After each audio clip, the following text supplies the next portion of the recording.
naturally, I'm doing what mamas do. Cleaning something, putting something away, answering a text, starting something for dinner, getting my lunch ready, probably thinking about 3 other things at the same time.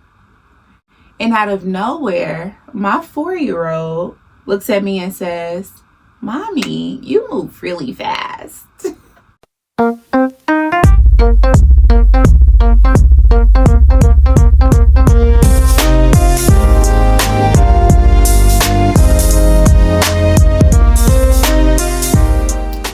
Hey, welcome back to Mompreneur Unmuted, breaking modes and building legacies. I'm Alicia L. Jenkins, and this is the space where we share real stories, real lessons, and real conversations for everyday people trying to navigate motherhood, marriage, business, healing, faith, and purpose. If you're enjoying the show, please don't forget to follow, subscribe, and share with somebody who might need it too. Now, let's get into today's conversation. Today, I want to talk about something I had to learn the hard way. I am not a jack of all trades. And honestly, I don't even want to be. Because somewhere between motherhood, marriage, business, books, speaking, content, emails, house stuff, and all the ideas that keep running through my mind, I realized something. I can do a lot, but I cannot do everything. And trying to do everything was not making me better. It was making me tired. One day, my boys were sitting at the table eating lunch. And if you are parent of little kids, you know that's one of the few moments where everybody is just quiet for a second. So naturally, I'm doing what mamas do. Cleaning something, putting something away, answering a text, starting something for dinner, getting my lunch ready, probably thinking about 3 other things at the same time. And out of nowhere, my 4-year-old looks at me and says, "Mommy, you move really fast." And I just stopped. Because there was something so innocent about it.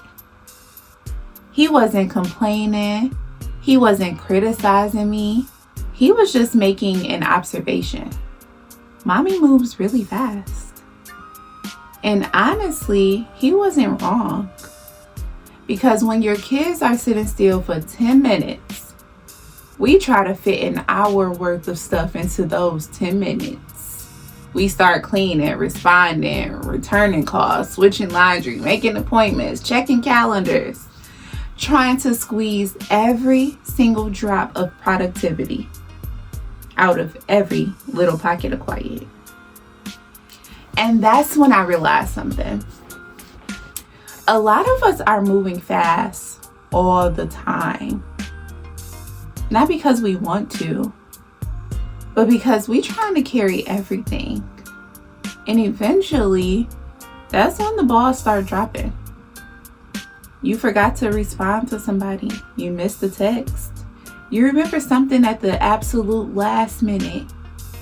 The laundry been sitting there looking at you for 3 business days. Dinner not giving what it was supposed to give. And a coffee cup again. But that's when I started realizing I'm doing too much. Because I used to think multitasking meant I was being productive. Like if I could answer just one email, just make one snack, plan an event real quick, respond to a message, and think about dinner at the same time, then I was doing something. But really, I was just splitting myself into too many pieces.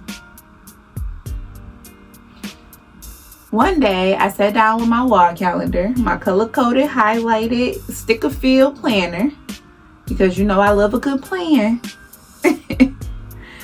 And I looked at it like, Alicia, be serious.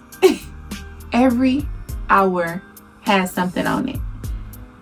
But not everything was important. Some stuff was just loud. And that's a word right there. Because everything asking for your attention does not deserve your attention. Some things are urgent. Some things are important. And some things are just noisy. And honestly, that lesson didn't start with motherhood or lunch tables or cold coffee. It started years ago.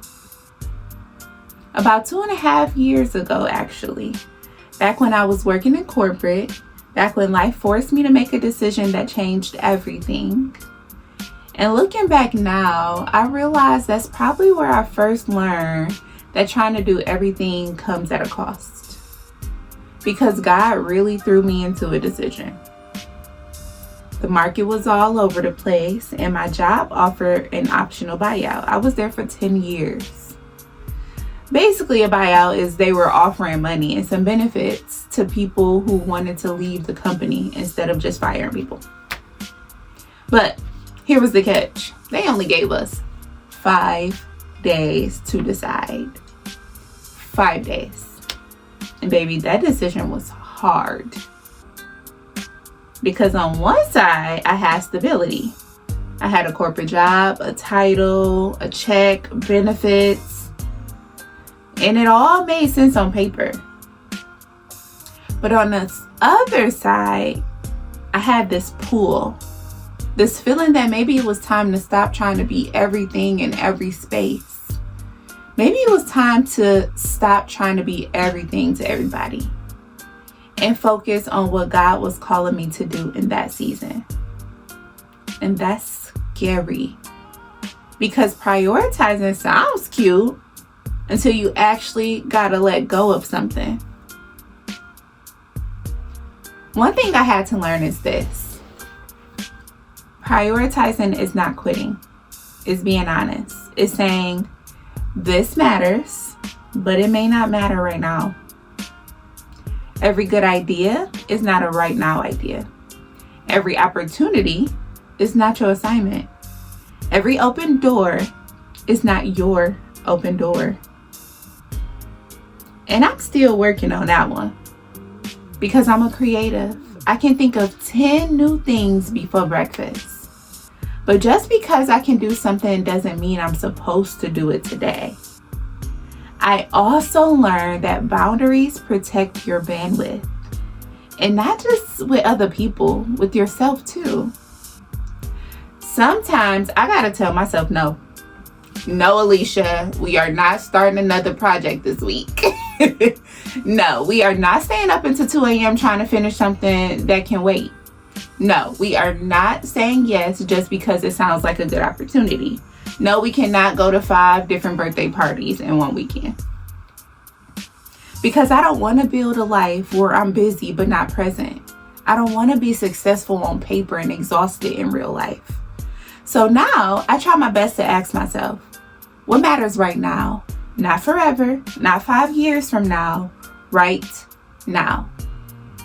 Sometimes what matters is business. Sometimes what matters is sitting with my boys and listen to them talk about something that makes absolutely no sense to me, but clearly means everything to them. Sometimes what matters is praying before I plan. Message. Sometimes what matters is letting the laundry sit just one more day because I need rest more than some folded towels. And that's real. So, if you're listening today and you feeling overwhelmed, I want you to ask yourself, what actually deserves my focus right now? And what can I set down for just a little while? Because you're not failing because you can't do everything. You're human. And maybe the freedom is not in doing more. Maybe the freedom is in finally admitting what season you in. Thank you for sitting with me today. And next Tuesday, we're definitely continuing the conversation. Because sometimes building a legacy means knowing what to pick up and what to put down. from my office in Detroit, until next Tuesday, remember to give yourself some grace and go build something that outlives you.